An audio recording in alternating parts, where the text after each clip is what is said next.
Sozusagen von See zu See gibt's Wege auf Straßen, Schienen, zum Fahren oder zum Gehen. Man kennt auch fliegend auf Socken, das ist längst nicht so schön.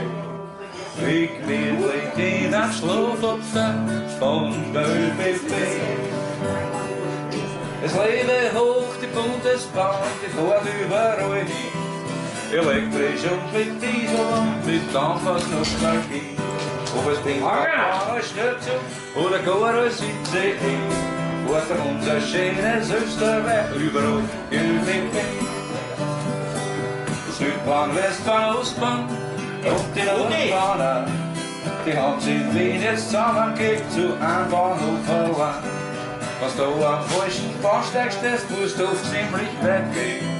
Was der Pech, dann winkst du nur mehr auf den Zug von der ÖBB.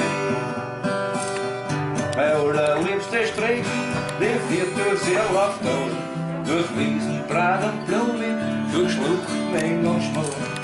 Jeder Schaffner kennt mich schon, und immer rennt der Schnee. Das wird sich auch nicht ändern, dank der ÖBB. Es lebe hoch die Bundesbahn, die Bundesbahn, elektrisch und mit Diesel und mit Dampfers-Nostalgie. Wo es bringt beim Bahnen schnell zu, oder gar als ICE, durch unser schönes Österreich, überall die ÖBB. Wie jede Strecke hat das Leben auch eine Endstation. Da brauch ich mich nicht schrecken, ich kenn das alles ja schon. Mir ist auch wurscht, wie es weitergeht, ob Himmel oder Höhe. Weil ganz sicher geht ein Zug gut hin von der ÖBB. Es lebe hoch die Bundesbahn, die fährt überall hin. Elektrisch und mit Diesel und mit Dampfers-Nostalgie.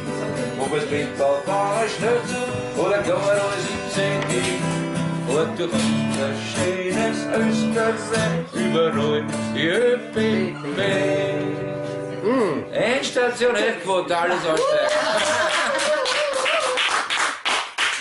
Die Maria soll der Zaun. Ja, das ist Schmalspur, ne?